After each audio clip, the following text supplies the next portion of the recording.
Hello and welcome to our next webinar session. My name is Marcus Florian, and together with my colleague John Corbett, we are going to do this presentation and introduction to the partnership between EnOcean and Aruba. Maybe just briefly switch on my camera to introduce myself, just that you can assign a picture to me. So here, this is me, Marcus Florian. I run the sales team at EnOcean EMEA. And I switch off again now my camera in order to save bandwidth and allow everybody to better follow the presentation. For those who have followed us maybe since the beginning of the year, this time we do repeat this presentation we have done also in August to allow also you to join this session, because of course in August there probably have some people been on vacation. But of course we are very excited about this cooperation, and we will then present you more details. So let me start with it, with giving you an overview about the agenda. So as mentioned, we of course will be introducing to both EnOcean and Aruba, and then I will hand over to my colleague John Corbett, who gives you then an introduction into the details.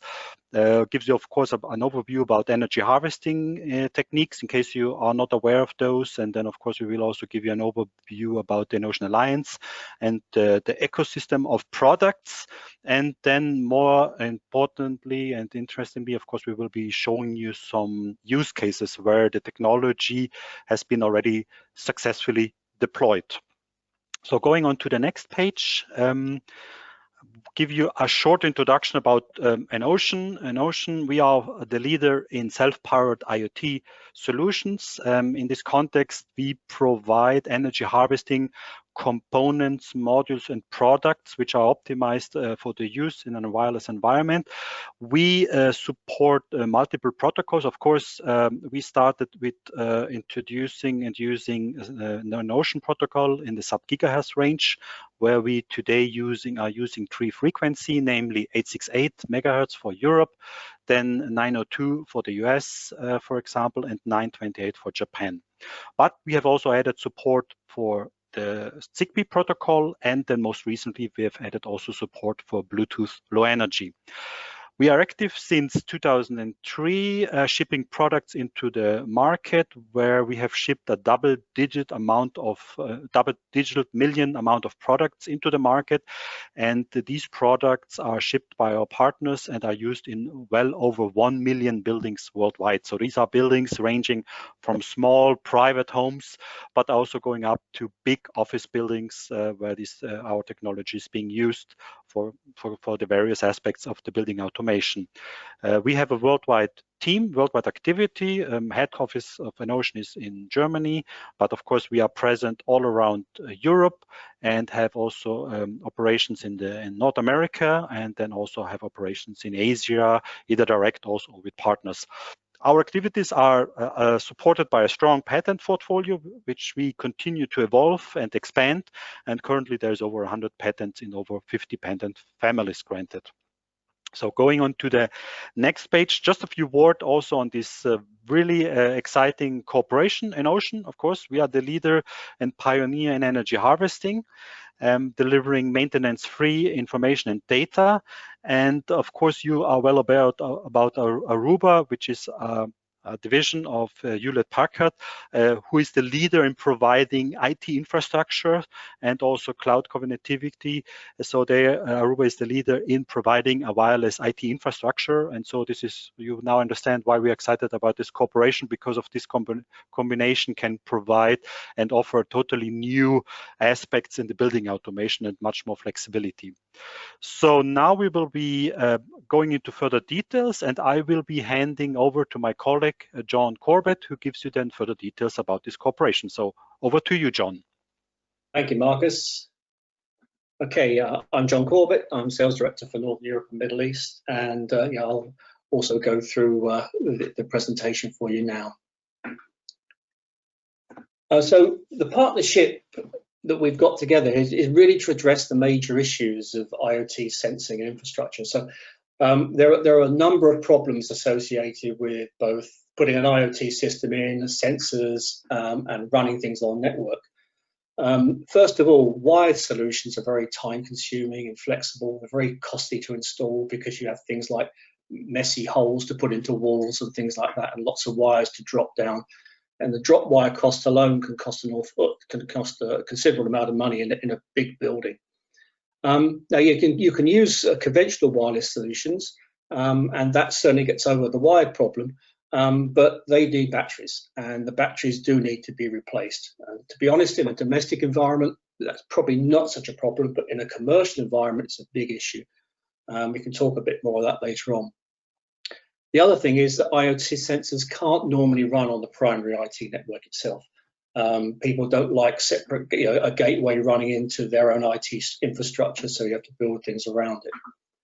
And so, we've got this partnership to overcome some of these things. So how do we sort of fix some of these issues? The harvesting techniques that we use overcome the problem that we have with batteries. It gives you a very secure wireless fit and forget solution, and it doesn't need any batteries that need replacing. So there are a number of things the ways that we generate power to give us that basis, and I'll go into those in the next couple of foils. The other additional thing is that Aruba securely tunnels the EnOcean messages through the network. So you actually have their ClearPass technology able to actually run the EnOcean messages through a typical IT network, making an untrusted device into a trusted piece of data, which will therefore run quite happily, and it will tunnel through the other side so you can send it to a cloud. So you can actually get really good smart buildings now realized without high cost. How does it work? So if you've got a Wi-Fi 5 or a Wi-Fi 6 access point, you can equip this with a USB stick. And as long as you've got Aruba OS version 8.7 or later, you'll be able to support the USB stick itself and the tunneling mechanism that goes with it. If people are interested, I can talk about how that runs a little bit later on. So the Aruba access points tunnel this stuff through their own network, takes the EnOcean data into a cloud or into a local monitoring and control system. So you've got a choice. You can either run it locally or you can run it in the cloud, and you can run all the calculations in one or the other, or even both. And the whole thing runs over a very secure WebSocket connection. And the solution can be incorporated in any Aruba installation, whether it's there now or upcoming ones. And the real advantage is that you don't have to have another IT network or another gateway infrastructure, which in the case of an IoT system can actually cause a considerable upside in the cost. So what is EnOcean? EnOcean is already quite familiar with putting sensors into buildings, and this is a good example. It's a square in Frankfurt, and here you've got 18,000 sensors already sitting in here, and they provide things like user input, which is like on-off, environmental conditions like fog and things like that, motion. If you open a door or a window, it'll turn the air conditioning off to save energy.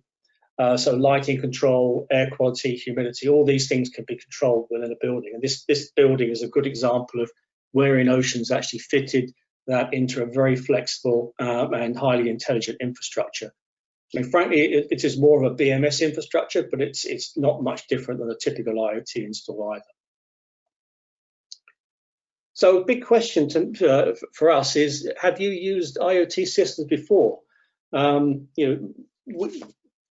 Frankly, you may well have done, even if you're a BMS guy, because frankly, there is a lot of difference between the two of them. You could argue that some of the BMS systems are actually IoT systems before they were called IoT. We've got a lot of background in building control. That's where we started with all of our products. And the products themselves are ideal for migration into an IoT infrastructure. So whereas we used to run it through a BMS server, we now run cloud-based systems through devices like IBM Watson or Zero, any of the cloud systems that we can run. So the interesting thing is we've actually evolved a number of the IoT sensors that we have been using, the BMS type sensors that we have been using to IoT. One of the strongest ones there is really the PIR sensors. We've evolved those from basically presence into people counting type techniques. So a couple of them, the EPAC sensor, for instance, that I'll demonstrate a bit later, has the ability to give you a really good idea about how full a building is. A 80% accuracy on the overall count. So it's ideal for the current scenarios that we have, where people want to see, how full their offices are. Are they crowded? Do we need to do something about it?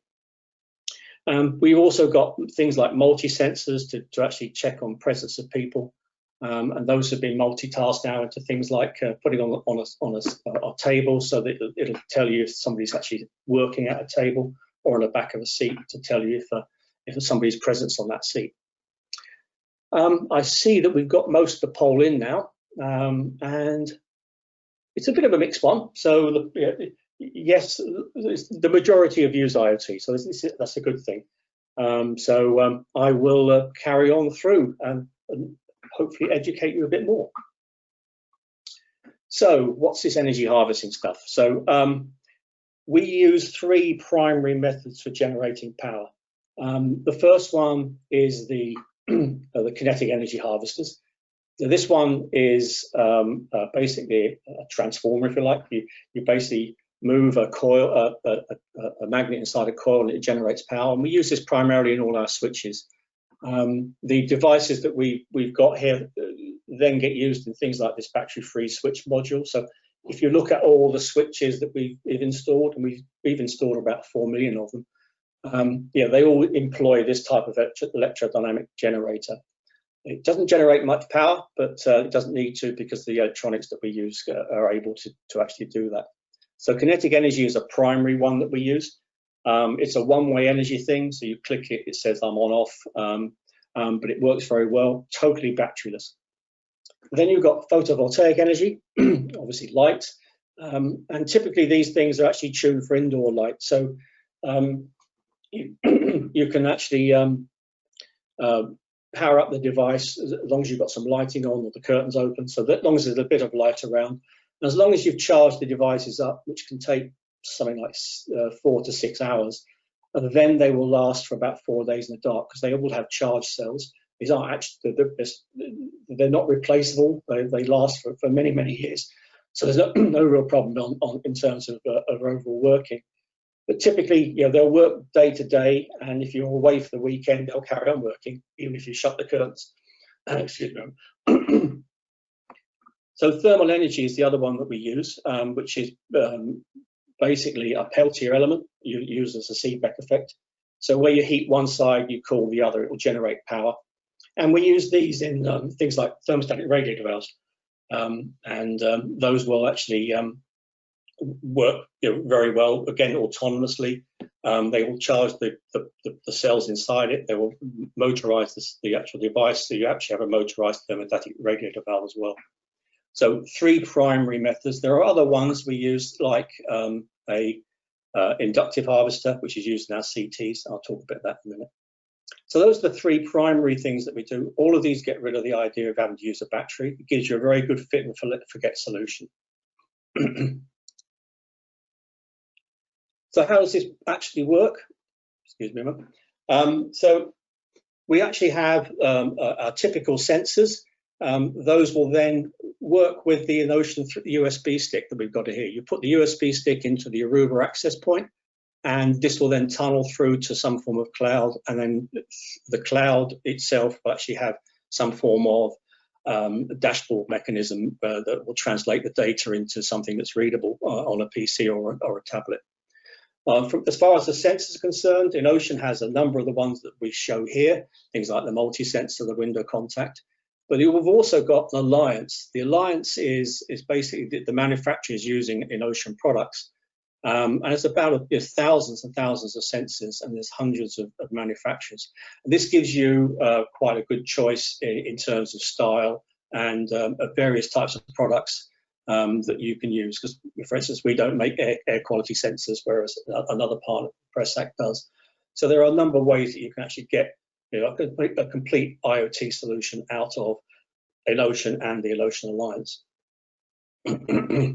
So the Alliance itself is basically 400 companies. There's around about 5,000 product variants. We have a number of quite large promoters, including IBM. And we also got Aruba, of course. Microsoft and guys like that. And then there's a lot of other guys that you'll see here. If you go on the EnOcean site, you can see the product range. It is quite versatile. We've got a number of partners already also part of the Aruba Alliance, people like iConnect, Deuter, El Taco, Pressac. These guys were working with your distributors if you're an Aruba guy, and they will be working with you in terms of giving an overall solution. So if you want to test this concept, we have a kit, and this kit comprises of a USB stick, a multi-sensor and a switch. Gives you a very quick ready reckoner of how the system will work, just to see if it's suitable for your application. In the kit, you have a USB 300. This connects to the Aruba access point, and it gives you basically a gateway into the gateway, and it gives you a bidirectional radio into the Aruba access point, which will then tunnel out. The harvesting switch gives you an idea of how the kinetic harvester works, and it's a very quick way of actually seeing how something will function, because you can just click it and it will work. So it's a good ready reckoner. And then, of course, we've got the multi-sensor, which is has all the functions you see here: temperature, humidity, illumination, lux, acceleration and vibration. And it's also a magnet contact. So if you want to actually see if a door's or a window's open, you can actually put a magnet near it and it will determine that. This again is a photovoltaic thing. Will run 4+ days depending on how you've configured it. You can also configure it completely with an NFC interface using a phone. And to go with that demo, there's some demo software. This is local software. It will run on a local PC that you point to the access point. But nonetheless gives you a very good idea of what's going on within the devices themselves. It's not a cloud-based one, it's a PC-based one that you can download from the site that's shown here. But nonetheless, it gives you a good ready reckoner of if this is suitable for the application that you're thinking of using. So a question for you guys, what use case matters to you most? I mean, it'll be interesting to see where we think we can fit within the things that you want, and maybe I can sort of give you a better idea of how we can assist you in those areas. We've got a few selections there on the list. I mean, in terms of what we've been involved in, I mean, historically it will be more building control, so lighting, ventilation. That's sort of our history. But now we're starting to see our products used more in things like maintenance control, so restroom maintenance, things like that. Motor maintenance, CTs are actually being used to actually determine, how good a motor's working, or if a brake is starting to fail, things like that. And most poignant now is things like office utilization and people spacing. I mean, the PIRs used to be for turning lights on and off, but now we use these things for determining people spacing, whether or not the desk is occupied or not, whether it can be occupied. There are a number of ways that we can actually have already got some good experience in terms of the IoT networks. Probably the biggest use cases at the moment are in social spacing and office utilization, using things like the PIRs and the multi-sensors, frankly. That's where we're seeing most of the interest come out of our customer base, and where we can probably help the most. I think that's roughly where we are in terms of the poll. And so, again, a pretty good split. So not so many people are social spacing, but desk utilization, yeah, so similar. And of course, energy saving. And then assisted living and maintenance, all of these things actually work hand in hand with the type of products that you've got. That's great. And I'll talk about most of these now. Thank you very much. So the use cases themselves. So first of all, how do you make this thing work? I think that's one of the important bit. So I've mentioned that you plug a USB stick in it. That in itself clearly won't make the Aruba access point work completely. Whilst as long as you've got the right software version, the Aruba network will actually transmit the EnOcean data through via a tunneling mechanism, it has to point to somewhere in a cloud. So you basically point the Aruba network to a cloud connection, or I'll show you in a minute, to a local server. And then you need to run something that does your software interaction for you. And we have a case here with IA Connect's one of our partners. They have a thing called Mobius Flow. This is the cloud-based EnOcean system. So it takes the EnOcean data and then translates it into control and monitoring and data that you can actually put on a PC. So this is the ideal way to sort of start off. And there will be kits available that incorporate this very soon, together with some of these samples. So again, it's like a slightly bigger version of the demo kit that I showed you earlier on, where you can actually trial the stuff and do proof of concept. Additionally, you could use something like the devices here that's shown, where you can actually put our multi-sensor into some form of tabletop connection. You can actually connect it through the Aruba thing back to a point here. And this Deuter box there, which is basically an IoT controller, will give you local control. So if you prefer to have a local server that then pumps out that data to some form of cloud mechanism, then you can do that, or you can keep it local.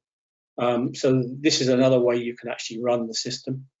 This Deuter also gives some very nice things like the ENO signs there. So if you've got, if a desk can be occupied or not, or if a room can be occupied or not, it'll give you a little sign, all of which is controlled by EnOcean itself.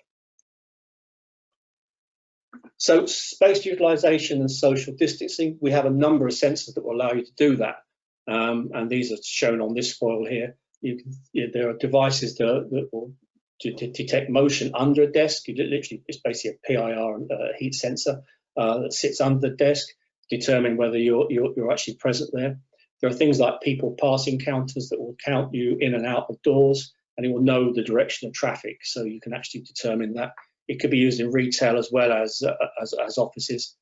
And the other devices like people activity sensors, which give you an approximate idea of people concentration. So there are a number of devices that will help within the space utilization and the social distancing measures that you see that we all need today. So some real examples are shown here. One of the ones I was mentioning that is like the EPAC sensor. This gives you concentration, so it shows you where there's a large concentration or where there's no concentration of people. So you know whether you can go in there or not, whether the space is free. Also, you get detailed dashboarding on the whole building structure, things like air quality, as well as utilization of desks. So you get temperature, humidity, air quality, and devices like that, all of which can actually show you on the health of the building as well as the people concentration of the building. And more simply on the right here, the device from IA Connects, where you can actually see which desk you can sit at, which ones you can't. So really giving an idea of what office spaces utilization can be utilized at the current time. Additional there, again, this one uses an under desk sensor, where you've got, you can actually determine whether each of those areas there are actually occupied, and the dashboard will show you, where you can actually sit, where you can't. You can use it for hot desking as well if that's one of the primary uses. And then maintenance, disinfection, and cleaning. This actually is becoming quite a primary use case. There are a number of ways that you can do this type of work, but there are a number of devices here that can actually help you. So you've got things like door detection, open, close. You can actually determine the usage of paper supplies by the vibration. So as you pull a towel, it will vibrate. You can then calculate using some form of AI connection in order to determine how full towels are. So it gives you a good idea, should you have to go into a maintenance area or maintain an area, disinfect an area due to lots of high use, or whether there's something gone wrong, i.e. the towels are missing, or whether the soap supply has gone down. These things can all be monitored with these products. And then with the Aruba systems, ideal because you can put it in a far more low-cost way because there's no gateways required. And then things like energy saving. these are achievable through two ways you energy save. You save heat and light, and also things like kettles and things like that. And this gives you an idea that it's in the coin in Abu Dhabi, where we put a load of press axial powered current sensors on devices. It determines how much energy is being used. Have you left a kettle on, things like that. Have you left a device on for too long a time? And additionally, this one also has the case where you have people occupancy being measured as well. So overall, it gives you an idea of the sort of the health of the building in terms of its energy use. So, I mean, time is getting on because we've only got half an hour, but it's question time. So if you have any questions I can help you with, I will be more than happy to help you. I just need to get my questiony thing up and then go from there. Okay. So is there an audio problem was one of the questions I just found. So one of the questions I've had from James is, how do you set up the access point? I mean, that's actually quite an interesting one. So it's quite easy to set it up because you literally have to go into the Aruba system itself and go into the main dashboard and access the IoT section on that. And then as long as you've got the latest piece of software, you can then set up the tunneling mechanism. So that will actually work very well in terms of a simple thing. But don't forget, it doesn't stop there. You do need to have something at the other end to actually interrogate the data that's coming out the end of the tunnel, whether it be either a cloud or not.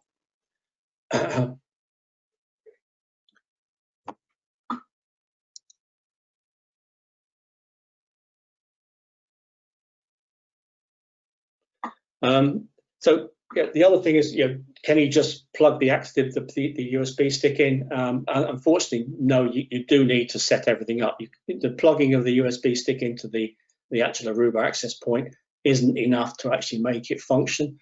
You do need to set the software up and things like that. Question there is there a smaller USB device from Sean? At the moment, no. The long one, if that does actually cause you a problem in terms of installation, these are being looked at. You can also use the Deuter system. You'll see a picture in the actual presentation as a USB adapter, should that be required. It's something that we could work on, should that be of interest to somebody and the volume being there. But currently, because it needs an antenna, as well as all the control, the device really is as small as it can get. So Hector's asking whether or not which software actually gives you this functionality. You need to have 8.7 or higher in terms of the Aruba software, so that will actually help you with that.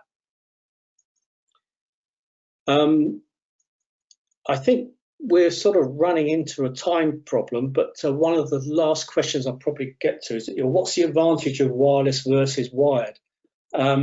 So yes, there is an advantage of wireless versus wired, and the biggest issue is the fact that you don't have the drop wire cost and things like that, or conduit cost. You also have a considerable flexibility. With IoT systems, you don't want to be restricted by a piece of wire and where you can access the piece of wire. You need to put the IoT sensor where it needs to be. So wireless has that issue. It certainly has that advantage. In terms of what we've seen from our sort of VMS heritage, we typically save about 25% on the overall install as well, using energy harvesting products. If you add up the lack of conduits, the ease of placement, and also the longevity, because you don't have to replace batteries. You haven't got the cost of replacing batteries, because in a commercial environment, that actually is surprisingly expensive. It's a 10 times adder to the actual cost of the actual battery. So it's quite prohibitive. So I think we're running out of time now. So if it's okay, I'll close the questions. But if you've got any questions, please just email me or send an email to EnOcean@iot.com. And we will try and help you. And with that, I'll hand over to Marcus. Okay, thank you, John, for this very interesting presentation. So, of course, we hope that with this presentation we could inspire you to execute your next IoT project inquiry by using some of the products out of the EnOcean ecosystem. We will, of course, continue our webinar session. As you know, we have started this at the beginning of the year, trying to address various topics of the market. We, of course, received the feedback that you are very interested in application-specific examples. And so that is why we continue with the next webinar session in October, specifically 14th of October, where we will be talking about lighting control solution. And we do this time in cooperation with our partner Deuter Controls. Of course, as John was mentioning, you're invited to contact us. We'll have this webinar session available for replay. At the end of this presentation, you will find our contact details if you have further questions. And of course, you're invited also to let us know if there is any specific topic or argument you want us to address in one of the future webinar sessions. So again, we of course also, of course, depending on your input, and would be loving to that we could create a webinar which is of interest to you in order to also resolve your next inquiry. So again, we are slowly coming to the end of this webinar session. So thank you for your participation, and hope we can welcome you during our next webinar session. So thanks and goodbye. And thank you very much. Bye-bye.